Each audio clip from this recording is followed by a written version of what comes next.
Mastery of Destiny by James Allen, Chapter 2, The Science of Self-Control.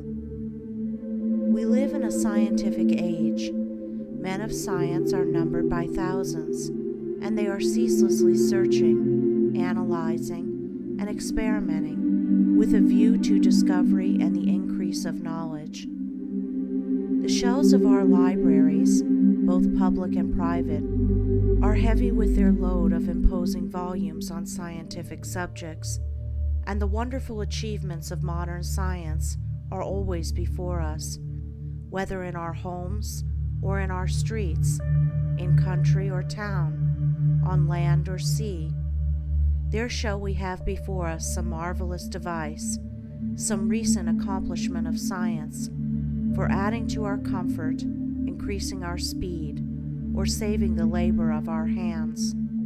Yet with all our vast store of scientific knowledge, and its startling and rapidly increasing results in the world of discovery and invention, there is, in this age, one branch of science which has so far fallen into decay as to have become almost forgotten, a science, nevertheless, which is of greater importance than all the other sciences combined, and without which all science would but subserve the ends of selfishness and aid in man's destruction. I refer to the science of self-control. Our modern scientists study the elements and forces which are outside themselves, with the object of controlling and utilizing them. The ancients studied the elements and forces which were within themselves, with a view to controlling and utilizing them, and the ancients produced such mighty masters of knowledge in this direction, that to this day they are held in reverence as gods, and the vast religious organizations of the world are based upon their achievements.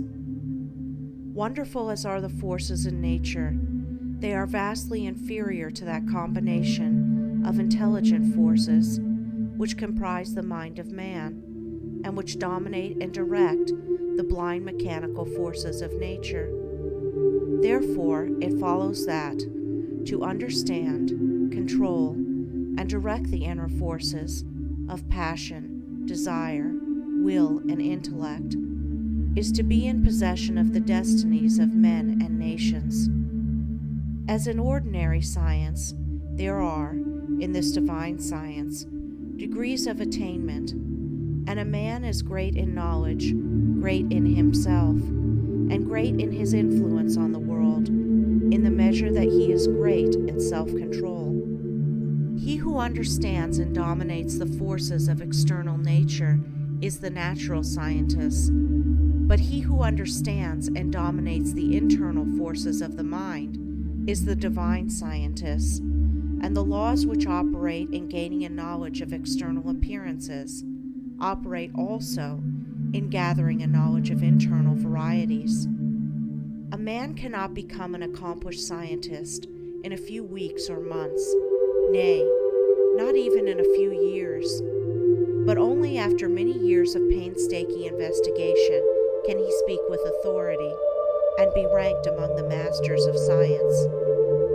Likewise, a man cannot acquire self-control and become possessed of the wisdom and peace-giving knowledge which self-control confers, but by many years of patient labor, a labor which is all the more arduous because it is silent and both unrecognized and unappreciated by others. And he who would pursue this science successfully must learn to stand alone and to toil unrewarded, as far as any outward emolument is concerned.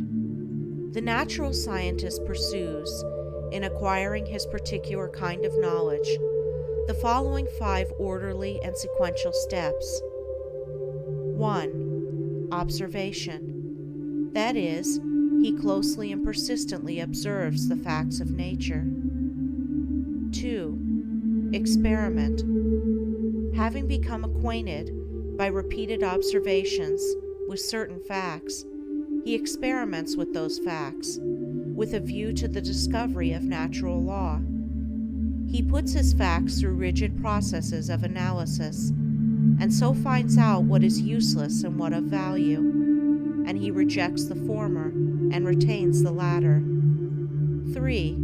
Classification. Having accumulated and verified a mass of facts by numberless observations and experiments, he commences to classify those facts, to arrange them in orderly groups, with the object of discovering some underlying law, some hidden and unifying principle, which governs, regulates, and binds together these facts. 4. Deduction. Thus he passes on to the fourth step of deduction. From the facts and results which are before him, he discovers certain invariable modes of action, and thus reveals the hidden law of things. 5. Knowledge. Having proven and established certain laws, it may be said of such a man that he knows. He is a scientist, a man of knowledge. But the attainment of scientific knowledge is not the end, great as it is. Men do not attain knowledge for themselves alone, nor to keep it locked secretly in their hearts, like a beautiful jewel in a dark chest. The end of such knowledge is use, service, the increase of the comfort and happiness of the world. Thus, when a man has become a scientist, he gives the world the benefit of his knowledge, and unselfishly bestows upon mankind the results of all his labors. Thus, beyond knowledge, there is a further step of use, that is, the right and unselfish use of the knowledge acquired, the application of knowledge to invention for the common weal. It will be noted that the 5 steps or processes enumerated follow in orderly succession, and that no man can become a scientist who omits any one of them. Without the first step of systematic observation, for instance, he could not even enter the realm of knowledge of nature's secrets. At first, the searcher for such knowledge has before him a universe of things. These things he does not understand. Many of them, indeed, seem to be irreconcilably opposed one to the other, and there is apparent confusion. But by patiently and laboriously pursuing these 5 processes, he discovers the order, nature, and essence of things, perceives the central law or laws which bind them together in harmonious relationship, and so puts an end to confusion and ignorance. As with the natural scientist, so with the divine scientist, he must pursue, with the same self-sacrificing diligence, 5 progressive steps in the attainment of self-knowledge, self-control. These 5 steps are the same as with the natural scientist, but the process is reversed. The mind, instead of being centered upon external things, is turned back upon itself, and the investigations are pursued in the realm of the mind, or of one's own mind, instead of in that of matter. At first, the searcher for divine knowledge is confronted with that mass of desires, passions, emotions, ideas, and intellections, which he calls himself, which is the basis of all his actions, and from which his life proceeds. This combination of invisible yet powerful forces appears confusedly. Some of them stand, apparently, in direct conflict with each other, without any appearance or hope of reconciliation. His mind in its entirety, too, with his life which proceeds from that mind, does not seem to have any equitable relation to many other minds and lives about him. And altogether, there is a condition of pain and confusion from which he would fain escape. Thus he begins by keenly realizing his state of ignorance. For no one could acquire either natural or divine knowledge if he were convinced that without study or labor he already possessed it. With such perception of one's ignorance, there comes the desire for knowledge, and the novice in self-control enters upon the ascending pathway, in which are the following 5 steps. 1. Introspection. This coincides with the observation of the natural scientist. The mental eye is turned like a searchlight upon the inner things of the mind, and its subtle and ever-varying processes are observed and carefully noted. This stepping aside from selfish gratifications, from the excitements of worldly pleasures and ambitions, in order to observe, with the object of understanding, one's nature, is the beginning of self-control. Hitherto, the man has been blindly and impotently borne along by the impulses of his nature, the mere creature of things and circumstances. But now he puts a check upon his impulses, and instead of being controlled, begins to control. 2. Self-analysis. Having observed the tendencies of the mind, they are then closely examined and are put through a rigid process of analysis. The evil tendencies, those that produce painful effects, are separated from the good tendencies, those that produce peaceful effects, and the various tendencies, with the particular actions they produce, and the definite results which invariably spring from these actions, are gradually grasped by the understanding, which is at last enabled to follow them in their swift and subtle interplay and profound ramifications. It is a process of testing and proving, and for the searcher, a period of being tested and proved. 3. Adjustment.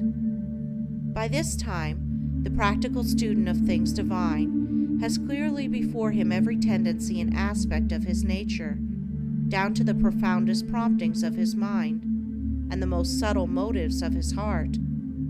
There is not a spot or corner left which he has not explored and illuminated with the light of self-examination. He is familiar with every weak and selfish point, every strong and virtuous quality.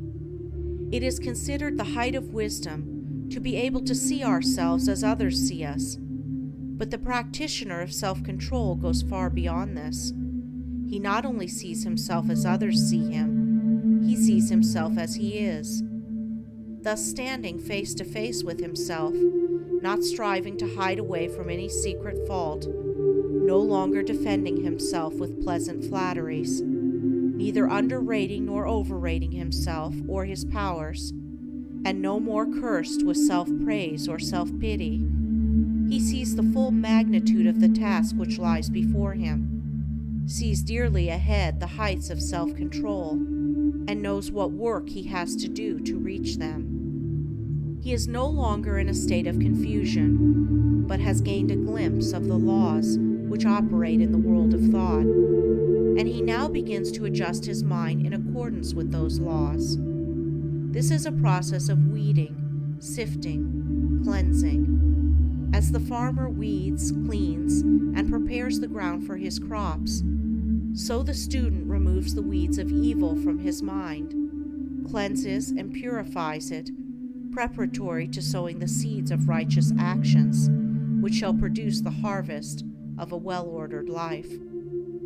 4. Righteousness. Having adjusted his thoughts and deeds to those minor laws which operate in mental activities in the production of pain and pleasure, unrest and peace, sorrow and bliss, he now perceives that there is involved in those laws one great central law, which, like the law of gravitation in the natural world, is supreme in the world of mind, a law to which all thoughts and deeds are subservient, and by which they are regulated and kept in their proper sphere. There is the law of justice or righteousness, which is universal and supreme. To this law he now conforms. Instead of thinking and acting blindly, as the nature is stimulated and appealed to by outward things, he subordinates his thoughts and deeds to this central principle. He no longer acts from self, but does what is right, what is universally and eternally right. He is no longer the abject slave of his nature and circumstances. He is the master of his nature and circumstances. He is no longer carried hither and thither on the forces of his mind. He controls and guides those forces to the accomplishment of his purposes, thus having his nature in control and subjugation, not thinking thoughts, nor doing deeds which oppose the righteous law, and which therefore that law annuls with suffering and defeat. He rises above the dominion of sin and sorrow, ignorance and doubt, and is strong, calm, and peaceful. 5. Pure knowledge. By thinking right and acting right, he proves by experience the existence of the divine law on which the mind is framed, and which is the guiding and unifying principle in all human affairs and events, whether individual or national. Thus, by perfecting himself in self-control, he acquires divine knowledge. He reaches the point where it may be said of him, as of the natural scientist, that he knows. He has mastered the science of self-control and has brought knowledge out of ignorance, order out of confusion. He has acquired that knowledge of self, which includes knowledge of all men, that knowledge of one's own life, which embraces knowledge of all lives. As for all minds are the same in essence, differing only in degree, are framed upon the same law, and the same thoughts and acts, by whatsoever individual they are wrought, will always produce the same results. But this divine and peace-bestowing knowledge, as in the case of the natural scientist, is not gained for one's own self alone, for if this were so, the aim of evolution would be frustrated, and it is not in the nature of things to fall short of ripening and accomplishment. And indeed, he who thought to gain this knowledge solely for his own happiness would most surely fail. So beyond the 5th step of pure knowledge, there is still a further one of wisdom, which is the right application of the knowledge acquired, the pouring out upon the world, unselfishly and without stint, the results of one's labors, thus accelerating progress and uplifting humanity. It may be said of men who have not gone back into their own nature to control and purify it, that they cannot clearly distinguish between good and evil, right and wrong. They reach after those things which they think will give them pleasure, and try to avoid those things which they believe will cause them pain. The source of their actions is self, and they only discover right painfully and in a fragmentary way, by periodically passing through severe sufferings and lashings of conscience. But he who practices self-control, passing through the 5 processes, which are 5 stages of growth, gains that knowledge which enables him to act from the moral law which sustains the universe. He knows good and evil, right and wrong, and thus knowing them, lives in accordance with good and right. He no longer needs to consider what is pleasant or what is unpleasant, but he does what is right. His nature is in harmony with his conscience, and there is no remorse.